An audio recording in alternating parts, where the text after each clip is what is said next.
ఆ శిలువలో నుండి మాట్లాడిన మాటలను 7 మాటలను మాట్లాడతారు. కానీ ఆ 7 మాటల్లో ఒక్క మాటైనా మనము నెరవేర్చుచున్నటువంటి వాళ్ళుగా ఉన్నామా?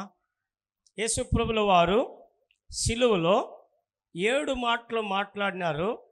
ఆ మాటలో ఒక్క మాట అయినా మనం నెరవేర్చినటువంటి యేసుక్రీస్తు పిల్లలుగా మనము ఉన్నామా? హల్లెలూయా, హల్లెలూయా. ఆయన ధారకు రక్తము కార్చి ఆయన దాహము అని శిలువలో వేలాడుతూ మరి మాట్లాడుతున్నాడు. ఆయనకు ఏమి దాహం అంటే, ఇంకా నా చెన్నులు రక్షణ పొందలేదని దాహముతో అడుగుతూ ఉన్నాడు. వందల సంవత్సరాలుగా ఉన్న క్రైస్తవులుగా ఉన్న మీరు, సిలువను మోసినటువంటి మీరు, సిలువను మోసుతూ వెళ్ళినటువంటి యేసుక్రీస్తుకు మీరందరూ కూడా రక్షింపబడితే ఆయన దాహము తీర్చబడుతుంది. ఆయన నీళ్లు దాహము కాదు. దేవుని ప్రియమైన దేవుని బిడ్డలారా, యోహానులో యేసయ్య అంటున్నాడు, దప్పిక కొను వారులారా మీరందరూ కూడా నా దగ్గరికి వచ్చి ఉచితంగా మీరు దాహమును తీర్చుకోండి అని యేసు ప్రభుల వారు అంటున్నాడు. మరి 55వ యెషయా గ్రంథములో చూడండి, ఆయన అంటున్నాడు, ప్రియమైన దేవుని బిడ్డలారా, 55:1 మీరు చూస్తే, దప్పిక కొను వారులారా నీళ్ళ యుద్ధకు రండి. ఏమంట? నీళ్లు యుద్ధకు రండి. రూకాలు లేని వారులారా, రూకలు లేనటువంటి వారులారా మీరు వచ్చి కొని భోజనం చేయుడి. భోజనము చేయుడి. హల్లెలూయా. మీరు వచ్చి కొని ఏం చేయండి? భోజనము చేయుడి అంటున్నాడు దేవుడు. దేవుని ప్రియమైన దేవుని బిడ్డలారా, మీరు వచ్చి కొని భోజనము చెయ్యండి. డబ్బులు లేకపోయినా కూడా, రోకలు లేకపోయినా కూడా. అయితే నేను ఈరోజు మాట్లాడుతున్న సందేశం, నేను 7వ మాటకి వాళ్ళు 7 మాటలు మాడతారు ముంగరముడుగులో ప్రతి సంవత్సరం. అయితే చివరిలో నేను మాట్లాడతాను, బ్లెస్సింగ్తో ముగిస్తానని చెప్పేసాను వాళ్ళకి. నేను చెప్పాను 3 గంటలకు యేసు ప్రభు ప్రాణం వదిలినాడని మీరు ముగించకూడదు. హల్లెలూయా. మరి దేవుని ప్రియులారా, ఆ 3 గంటలకు ప్రాణము విడిచే సమయమైనా నువ్వు మారు మనసు పొందినావా? కళ్ళు విడిచిపెట్టినావా? సారాయి విడిచిపెట్టినావా? వ్యభిచారం విడిచిపెట్టావా? విగ్రహారాధన విడిచిపెట్టావా? శరీర ఇచ్చలు విడిచిపెట్టావా? సహోదరి, సహోదరుడా, ఈ గుడ్ ఫ్రైడే రోజు మనము మారు మనస్సు పొందినటువంటి క్రైస్తవులుగా ఉండాలి. అవును, సిలువలో వేలాడుతున్న యేసు ప్రభుని ఆ కొయ్యలో చేసి పెట్టి ఆ కొయ్యను, ఆ సిలువను గోడ వైపుకు త్రిప్పుచున్నటువంటి వారుగా ఉండకూడదు. ఈరోజు అనేక సంఘాల్లో మనం చూస్తే యేసు ప్రభు పటానికి పసుపు గుడ్డను చుట్టి గోడ వైపుకు త్రిప్పుతున్నటువంటి వాళ్ళుగా ఉన్నారు. 3వ రోజు పునరుద్ధాన దినములో మరలా ఆ గుడ్డను తీసివేసి పటాన్ని మరలా ఇటువైపు త్రిప్పే వాళ్ళుగా ఉంటున్నారు. మనం అటువంటి వాళ్ళుగా ఉండకూడదు. మన హృదయం ఎప్పుడు యేసు వైపుకు త్రిప్పబడినటువంటి వాళ్ళుగా మనం ఉండాలి. అదే గుడ్ ఫ్రైడే. హల్లెలూయా, హల్లెలూయా. గుడ్ ఫ్రైడే రోజు మనము ఉప్పు లేకుండా గంజె తాగుతున్నటువంటి క్రైస్తవులుగా ఉండకూడదు.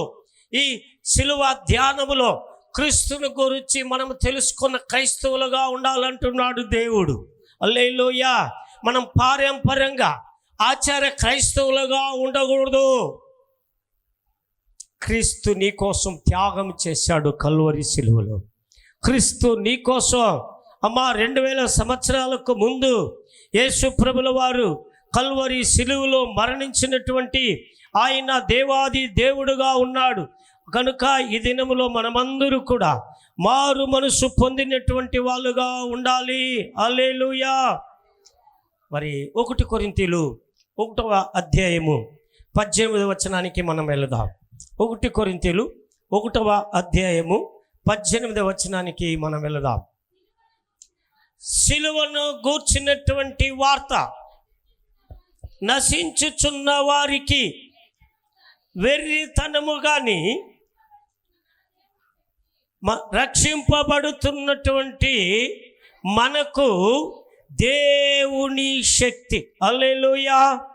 రక్షింపబడుతున్నటువంటి వారికి సిలువను గూర్చినటువంటి వార్త, సువార్త రక్షింపబడే వాళ్ళకి దేవుని శక్తిగా ఉంది. హల్లెలూయా. ఈ సిలువలో క్రీస్తును కొట్టడానికి ముందు, క్రీస్తు చనిపోవడానికి ముందు అది శాపమైన సిలువగా ఉంది. రోమ్ దేశములో నేరము చేసేవారిని దేవుని ప్రియులారా, ఆ యెరూషలేము దేవుని ప్రియులారా, యూదుల కాలంలో రోమ్ రాజు యొక్క మరి పరిపాలనలో ఉండింది. ఆ దినంలో నేరము చేసేవారిని సిలువలో కొట్టేవారు. యేసు ప్రభు ఎప్పుడు సిలువలో నుండి దింపి ఆయన్ను పాతిపెట్టి 3వ రోజు తిరిగి లేచాడో ఆ రోజు నుండి ఎవరిని సిలువలో కొట్టలేదు. హల్లెలూయా, హల్లెలూయా. సిలువలో వేలాడుతున్నప్పుడే యేసు ప్రభుల వారు ఇటువైపు ఒక్కరిని దొంగను, అటువైపు ఒక దొంగను, కుడివైపు ఒక దొంగను, ఎడవైపు ఒక దొంగను యేసు ప్రభుతో కూడా సిలువలో కొట్టి వేలాడదీశారు. అయితే ఒక దొంగ నిన్ను నువ్వు రక్షించుకో అని యేసు ప్రభుని హేళన చేశాడు. అయితే ఒక దొంగ దేవుని ప్రియులారా వారిని గద్దించి, మనకు ఇటువంటి నేరం, మనం చేసినటువంటి పాపానికి, అతిక్రమలకు ఇది మనకు నేరం, యేసు ప్రభు ఏ తప్పిదము చేయలేదు గనుక అని చెప్పి ఆయన గద్దించి, ప్రభువా నన్ను ఒకసారి జ్ఞాపకం చేసుకో అన్నాడు. హల్లెలూయా. నీ రాజ్యం వచ్చేటప్పుడు నన్ను జ్ఞాపకం చేసుకో అన్నాడు. అప్పుడు నీవు నాతో కూడా పరదేశిలో ఉండు అన్నాడు. అయితే ఇక్కడ నశించుచున్న వారికి వెర్రితనంగా ఉంది, ఆ దొంగకు వెర్రితనంగా ఉంది. రక్షింపబడుచున్న మనందరికీ దేవుని శక్తిగా ఉంది. హల్లెలూయా. ఏముందంట? దేవుని శక్తిగా ఉంది. అదే 1 కొరింథీయులు 2వ అధ్యాయాన్ని మనం తెరుచుకున్నట్లయితే 14వ వచనంలో, 1 కొరింథీయులు 2వ అధ్యాయము 14వ వచనంలో, ప్రకృతి సంబంధమైన మనుషుడు దేవుని ఆత్మ విషయములను అంగీకరింపడు, అవి అతనికి వెర్రితనముగా ఉన్నవి, అవి ఆత్మ అనుభవం చేతనే వేచింపదగును గనుక అతడు వాటిని గ్రహింపజాలడు. అతడు వాటిని గ్రహింపజాలడు. ప్రకృతి సంబంధమైన మనుష్యుడు. హల్లెలూయా, హల్లెలూయా. దేవుని ప్రియమైన వారలారా, మొదటి మనుష్యుడు భూ సంబంధమైన వాడు, 2వ మనుష్యుడు పరలోక సంబంధమైన వాడు. హల్లెలూయా, హల్లెలూయా. దేవుని ప్రియులారా, మొదటి మనిషి ఆదాము, 2వ మనిషి ప్రభువైన యేసుక్రీస్తు. కనుక ప్రియమైన వారలారా, ప్రకృతి సంబంధమైనటువంటి మనుష్యుడు దేవుని ఆత్మ విషయములను గ్రహింపడు వాడు, అవి అతనికి వెర్రితనముగా ఉన్నది. వాడు నశించినటువంటి వానికి సాదృశ్యంగా ఉన్నాడు. హల్లెలూయా.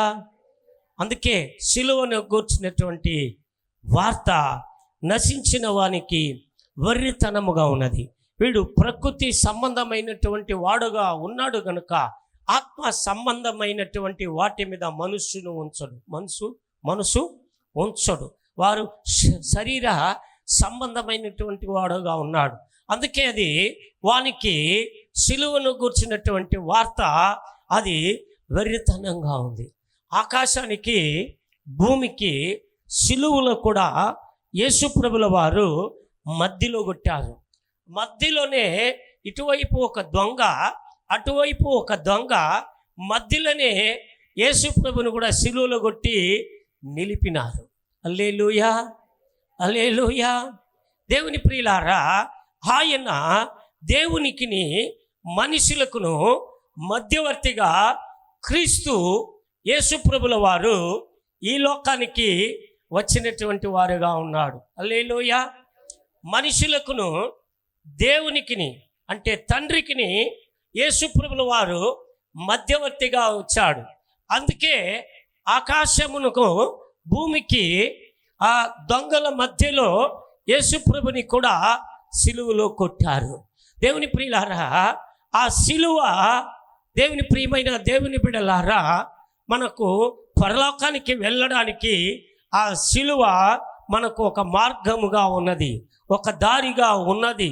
గనుక ఈ వేళలో ప్రకృతి సంబంధమైనటువంటి మనుష్యుడు అది వానికి అది వెర్రితనముగా ఉన్నది. హల్లెలూయా, హల్లెలూయా. అయితే ఇక్కడ 10లో ఒక మాట చెప్తాడు. 1 కొరింథీయులు 2వ అధ్యాయము 10లో మనకైతే దేవుడు వాటిని తన ఆత్మ బలము వలన బయలుపరిచి ఉన్నాడు. హల్లెలూయా. ఆత్మ వలన బయలుపరిచి ఉన్నాడు. హల్లెలూయా. కనుక నశించుతున్న వారికి అది వెర్రితనముగా ఉన్నది. ఆత్మ విషయాలను గురించి చెప్పుచూ ఉన్నప్పుడు, క్రీస్తుని గురించి చెప్పుచూ ఉన్నప్పుడు, శరీర సంబంధమైన వ్యక్తి చెప్తా ఉంటాడు, రే నేను 100 సంవత్సరాలు క్రైస్తవుడుగా ఉన్నాను. శరీర సంబంధమైన మనిషి చెప్తూ ఉంటాడు, మా దేవుడు గొప్ప, మాకు ఎన్నో దేవుళ్ళు దేవతలు ఉన్నారు. క్రీస్తుని గురించి చెప్తావా? అదే క్రీస్తు అనబడినటువంటి వ్యక్తి క్రీస్తులో లేకుండా వాడు అంటూ ఉంటాడు, అది వెర్రితనం, అంతా నాకు తెలుసు అంటూ ఉంటాడు. హల్లెలూయా, హల్లెలూయా. చెప్పండి హల్లెలూయా. అయితే 1 కొరింథీయులు 1వ అధ్యాయము 13వ వచనములో మనం చదువుకుంటే, 13వ వచనములో క్రీస్తు విభజింపబడి ఉన్నాడా? పౌలు మీ కొరకు సిలువ వేయబడిన పౌలు నామమున మీరు బాప్తిస్మము పొందితిరా? నా నామమున బాప్తిస్మము పొందితిరని ఎవరైనాను చెప్పకుండానట్లు క్రీస్తునకును గాయకును తప్ప మరి ఎవరికి బాప్తిస్మము ఇవ్వలేదు. హల్లెలూయా, హల్లెలూయా. పౌలు బాప్తిస్మం ఇచ్చాడా? బాప్తిస్మం ఇచ్చినది ఎవరు? యోహాను. హల్లెలూయా. తరువాత దేవుని ప్రియులారా, మరి చెప్పబడుతున్నటువంటి వాక్యాలు మనం గమనించాలి. యోహానే చెప్పాడు, నా వెనుక వచ్చువాడు నాకంటే శక్తిమంతుడు, అతడు పరిశుద్ధాత్మ ద్వారా మీకు బాప్తిస్మం ఇచ్చును అంటూ ఉన్నాడు. హల్లెలూయా. కొరింథీయులు 2:2లో మనం చదువుకుంటే, 1 కొరింథీయులు 2:2లో మనం చదువుకుంటే, నేను యేసుక్రీస్తును అనగా సిలువ వేయబడిన యేసుక్రీస్తును తప్ప మరి దేనిని మీ మధ్య నెరగకుందునని నిశ్చయించుకొంటిని. హల్లెలూయా. ఈడ పౌలు అంటున్నాడు, ఏం చెప్తున్నాడంటే, నేను యేసుక్రీస్తును అనగా సిలువ వేయబడిన యేసుక్రీస్తును తప్ప మరి దేనిని మీ మధ్య నేను నెరగకుందునని నిశ్చయించుకొంటిని. సిలువ వేయబడిన యేసుక్రీస్తును మాత్రము మీకు ప్రకటించుచున్నాను. హల్లెలూయా. సిలువను జయించిన యేసు, సిలువ ద్వారా సమాధానమును రక్షణను తీసుకొచ్చినటువంటి యేసును గూర్చి మాత్రము నేను మీకు ప్రకటించుచున్నాను. హల్లెలూయా, హల్లెలూయా. గనుక గలాతీయులు 3:1 అంటున్నాడు పౌలు గారు. గలాతీయులు 3 1లో మాట్లాడుతూ ఆయన చెప్తున్నాడు, ఓ అవివేకులైనటువంటి గలాతీయులారా, మిమ్మును ఎవడు భ్రమ పెట్టెను? సిలువ వేయబడిన వాడైనట్లుగా యేసుక్రీస్తు మీ కన్నుల ఎదుట ప్రదర్శింపబడిన కదా. ఇది మాత్రమే మీ వలన తెలుసుకొనగోరుచున్నాను. ధర్మశాస్త్ర సంబంధ క్రియల వలన ఆత్మను పొందిరా లేక విశ్వాస సంబంధము వినుట వలన మీరు పొందితిరా. మీరు ఇంత అవివేకులైతిరా. మొదట ఆత్మానుసారముగా ఆరంభించి ఇప్పుడు శరీరానుసారముగా పరిపూర్ణులగుదురా. హల్లెలూయా. మొదట్లో రక్షణ పొందినప్పుడు, బాప్తిసం పొందినప్పుడు ఆత్మానుసారంగా నడుచుకుంటారు. ఒక్క సండే కూడా నిలవరు, బల్లారాధనకు నిలవరు, దేవుని ప్రియులారా మెలకువ ప్రార్థనకు నిలవరు, ఉపవాస ప్రార్థనకు నిలవరు, కుటుంబ ప్రార్థన ఆపరు. దేవుని ప్రియులారా సేవకులతో పాటు సేవకు వెళ్ళడం ఆపరు. శారీరక సంబంధమైన వాటికి వెళ్ళిపోయిన తరువాత దేవునికి కొద్దిగా దూరమై భారమై వీరే క్రీస్తును సిలువలో వేసినటువంటి వాళ్ళగా ఉన్నారు. క్రీస్తును సిలువలో ఎవరు కొట్టింది? యూదులు. ఎవరు వాళ్ళు? ప్రధాన యాజకులు, శాస్త్రులు, పరిసయ్యులు. సిలువలో కొట్టమనింది, బర్బాను విడుదల చేయండి, క్రీస్తును సిలువలో వేయండి. హల్లెలూయా. ఏమండి, అందుకే నశించిపోతున్న వారికి సిలువను గూర్చినటువంటి వార్త వెర్రితనంగా ఉంది. ఆరంభం ఆత్మలో ప్రారంభించి చివరికి శారీరకంగా వెళ్ళిపోతారే, వీళ్ళు దేవుని రాజ్యములో ప్రవేశించరు. వీరే అనుదినము క్రీస్తుని సిలువలో కొట్టుతున్నటువంటి వాళ్ళుగా ఉన్నారు. హల్లెలూయా, హల్లెలూయా, హల్లెలూయా. దేవుని ప్రియమైన దేవుని బిడ్డలారా, ఈరోజు ర్యాలీ చేశారు, సిలువ ధ్యానం ర్యాలీ, సిలువను మోసేది. దేవుని ప్రియులారా, ఒక 7 గంటలకు ప్రారంభించి 9కి 9:30కు ముగించేటంటే భలే ఆశీర్వాదకరంగా ఉంటుంది. అన్ని సంఘంలో పాస్టర్లు కలుసుకొని ఉంటారు. అయితే నేను చాలా సంతోషిస్తాను, ఇది మొదటిసారి ఏమో వాళ్ళు చేయడం ఇది. హల్లెలూయా. కనుక దేవుని ప్రియమైన వారిలారా, నేను అంటున్నాను, ఈ రోజైనా ఒక పాపి మారు మనసు పొందినట్లుగా సిలువను గూర్చి ఇతరులకు తెలియపరచుచున్నటువంటి వారుగా మనం ఉండాలి. యేసు ప్రభుల వారు ఎందుకు సిలువను మోశాడు, ఎందుకు సిలువలో కొట్టబడాడు, ఎందుకు సిలువలో వేలాడుతూ యేసు ప్రభుల వారు 7 మాటలు మాట్లాడారు. హల్లెలూయా అని ఇతరులకు మనము ఆత్మానుసారంగా రక్షణ పొందినటువంటి మనం శరీరానుసారముగా ఉన్న వాళ్ళకి మనము తెలియపరుస్తున్నటువంటి క్రీస్తును అంగీకరించినటువంటి వాళ్ళుగా మనము ఉండాలి అని మీతో మాట్లాడుతున్నాను. మరలా దేవుని ప్రియులారా, 1 కొరింథీయులు గలాతీయులు 1:6 మనం చదువుకుంటే నేను ముగిస్తాను. గలాతీయులు 1:6 మనం చదువుకుంటే, క్రీస్తు కృపను బట్టి మిమ్మల్ని పిలిచిన వానిని విడిచి భిన్నమైన సువార్త తట్టుకు మీరింత త్వరగా తిరిగిపోవుట చూడగా నాకు ఆశ్చర్యమగుచున్నది. క్రీస్తు కృపను బట్టి మిమ్మల్ని పిలిచిన వానిని విడిచిపెట్టి మిమ్మల్ని పిలిచినటువంటి వారిని గుణాతిశయాలను మనము ప్రచారము చేయాలి. హల్లెలూయా.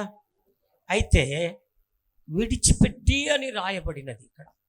అవును, ఈరోజు అనేక మంది క్రీస్తు కృపను బట్టి మిమ్మల్ని పిలిచిన వారిని విడిచిపెట్టి విడిచి భిన్నమైన సువార్త తట్టుకు మీరెంత త్వరగా తిరిగిపోవుట చూడగా నాకు ఆశ్చర్యమగుచున్నది. అనేక మంది భిన్నముగా సువార్తను విడిచిపెట్టి తిరిగిపోతారు, క్రీస్తుని విడిచిపెట్టి తిరిగిపోతారు. ఆరంభం దినంలో అనేక వాళ్ళకి సువార్తను ప్రకటిస్తారు. మరలా భిన్నంగా శరీర ఇచ్ఛల చేత శారీరక సంబంధమైనటువంటి మాటలను విని విడిచిపెట్టి సువార్తను తిరిగిపోతారు. వాళ్ళని గురించి పౌలు గారు మాట్లాడుతూ ఉన్నారు. మనం తిరిగిపోకూడదు. క్రీస్తు కృపను బట్టి మిమ్మల్ని పిలిచినటువంటి వానిని గురించి మనము ఇతరులకు సువార్తను ప్రకటిస్తున్నటువంటి వారుగా మనము ఉండాలని ప్రభుల వారు సెలవిచ్చినటువంటి వారుగా ఉన్నారు. ఇక్కడ పేతురులో ఒక మాట చెప్తున్నాడు. 1 పేతురు దేవుని ప్రియులారా 2వ అధ్యాయము 9వ వచనములో, 1 పేతురు 2వ అధ్యాయము 9వ వచనములో, అయితే మీరు చీకటిలో నుండి ఆశ్చర్యకరమైన ఇక్కడ చూడండి, తన ఆశ్చర్యకరమైన వెలుగులోనికి మిమ్మల్ని పిలిచిన వాని గుణాతిశయములను ప్రచురము చేయ నిమిత్తము ఏర్పరచబడిన వంశమును, మనం ఏమంట ఏర్పరచబడిన వంశమును, రాజులైన మనమంతా రాజులైన యాజక సమూహమును పరిశుద్ధ జనమును దేవునికి స్తోత్రైన ప్రజలనై ఉన్నారు. హల్లెలూయా. మనమంతా ఎవరి ప్రజలుగా ఉన్నామా? దేవుని సొత్తైన ప్రజలై ఉన్నారు. హల్లెలూయా. దేవుని ప్రియమైన దేవుని బిడ్డలారా, ఏర్పరచబడిన వంశము, రాజులైన యాజక సమూహము, పరిశుద్ధ జనము, దేవుని సొత్తైన ప్రజలుగా ఉండడము చాలా గొప్పది. వాళ్ళే సిలువను గుర్చినటువంటి వార్తను ఇతరులకు, నశించిపోతున్నటువంటి వాళ్లకు తెలియపరిచి వారిని రక్షణలో మార్చే శక్తి కలిగినటువంటి వాళ్ళుగా ఉంటారు మీరు. హల్లెలూయా. సిలువను గుర్చినటువంటి వార్త రక్షింపబడిన మనకు దేవుని శక్తిగా ఉన్నది. మీ పక్కలో ఉన్న వారికి చెప్పండి, సిలువను గుర్చినటువంటి వార్త రక్షింపబడిన వాళ్ళకి దేవుని శక్తిగా ఉంది. హల్లెలూయా. అవును, మనము దేవుని శక్తిని పొందుకుంటున్నామంటే మనమంతా రక్షింపబడిన వాళ్ళుగా ఉండాలి. లోకానుసారమైన శరీర సంబంధమైన వాళ్ళకి అది నశించినటువంటిదిగా ఉన్నది సిలువను గుర్చినటువంటి మాట. గనుక ప్రియమైన దేవుని బిడ్డలారా, మనమందు కూడా రక్షింపబడిన వాళ్ళుగా ఉండాలి. మనము ఇక్కడ చెప్పబడినటువంటి రీతిగా ఏర్పరచబడిన వంశము, రాజులైన సమూహము, పరిశుద్ధ జనము, దేవుని సొత్తైన ప్రజలుగా ఉన్నాం గనుక నశించకుండా రక్షింపబడిన వారికి దేవుని శక్తిగా ఉన్నది. హల్లెలూయా, హల్లెలూయా.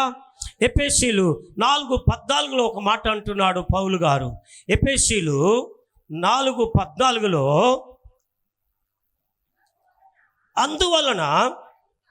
అందువలన మనమిక మీదట పసి పిల్లలమై ఉండి మనుషుల మాయోపముల చేత వంచనతోను తప్పు మార్గమునకు లాగు కుయుక్తితోను గాలికి కొట్టుకొని పోవునట్లు కల్పింపబడిన ప్రతి ఉపదేశమునకు ఇటు అటు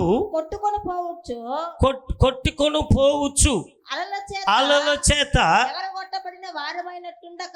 వారిమై ఉండక ప్రేమ కలిగి సత్యము చెప్పుచు క్రీస్తు వలె ఉండుటకు అన్ని విషయములో చప్పట్లు కొడదాం.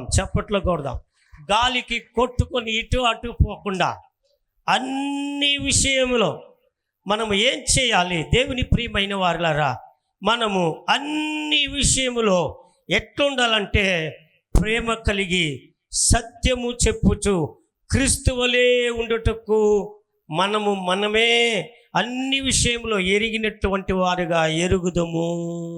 గాలికి కొట్టుకొని పోవు వారు వలె మనము ఉండకూడదు. మనము పసిపిల్లల వలె ఉండక, మనుషుల యొక్క మాయోపాయముల చేత వంచనతో తప్పు మార్గములకు లాగక, కుయుక్తితో గాలికి కొట్టుకొని పోవునట్లు కల్పింపబడినటువంటి ప్రతి ఉపదేశమునకు అటు ఇటు కొట్టుకొని పోకుండా మనమందరూ కూడా ఆయన అంటున్నాడు, ప్రేమ కలిగి సత్యము చెప్పుచు క్రీస్తు వలె ఉండుటకు మనల్ని అన్ని విషయములో ఎరుగు ఉండడమే మనం సిలువను గుర్చినటువంటి వార్త శక్తి కలిగినటువంటి బిడ్డలుగా మనం ఉంటాం. హల్లెలూయా, హల్లెలూయా. వాడు అంటాడు, మరి రాధా మనోహర్ దాసు సిలువను గురించి అటువంటి వాళ్ళగా మనం ఉండకూడదు, వారిని ఎదురాడే వాళ్ళగా మనం ఉండాలి. హల్లెలూయా, ఎదిరించే వారిగా మనం ఉండాలి. గనుక అన్ని విషయములో ప్రేమ సత్యములో మనము నిలిచినటువంటి వారుగా, దేవుని కొరకై మనము చనిపోవడానికి కూడా సిద్ధము కలిగినటువంటి వారిగా మనము ఉండాలి. యేసు ప్రభుల వారు సిలువలో కొట్టబడిన కూడా చివరిగా ఆ శాపమైన మానును మోసి జయించడం వలన సిలువ క్రీస్తుకు చిహ్నముగా మారింది. దాని తర్వాత ఎవరిని సిలువలో రోమ్ రాజ్యములో రోమా పరిపాలన మరలా సిలువలో కొట్టబడలేదు. హల్లెలూయా. యేసు ప్రభు సిలువ వేసుకున్న వారు చూడండి, సిలువ దాంట్లో వేలాడే యేసు ప్రభు లేదు. నేను చెప్తున్నాను, మరలా ఎత్తుకుపోయి యేసు ప్రభుని బ్రతికిన తర్వాత మళ్ళా సిలువలో కొట్టారా? లేదు. హల్లెలూయా.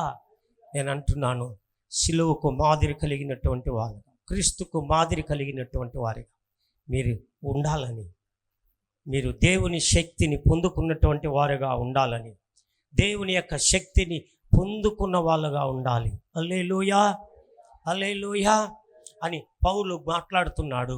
నశించుతున్న వాళ్ళకి అది వెర్రితనం, రక్షింపబడుతున్న మనకు దేవుని శక్తిగా ఉన్నది. హల్లెలూయా. కనుక ఈ వేళలో దేవుడు మిమ్మల్ని అందరినీ దీవించి ఆశీర్వదించునుగాక. చిన్న ప్రార్థన చేసుకుందాం. సకల ఆశీర్వాదాలకు కారణభూతుడైన మా యేసయ్య, నీకు వందనాలు నాయన. నశించిన వారికి వెర్రితనంగా ఉంది, రక్షింపబడిన మాకు దేవుని శక్తిగా ఉన్నది. ఎవరెవరు నాయన ఈ యొక్క గొప్ప శుక్రవార దినములో నాయన ఈ మాటలు విన్నారు, వాళ్ళందరికీ ఇది దేవుని శక్తిగా ఉండునుగాక, ఇది ఆశీర్వాదకరంగా ఉండునుగాక. సిలువను జయించినటువంటి వారు మీరే, దాన్ని బట్టి నీకు వందనాలు. వినిన ప్రతి వారిని మీరు దీవించమని యేసుక్రీస్తు దివ్య నామములో ప్రార్థించి వేడుకుంటున్నాను.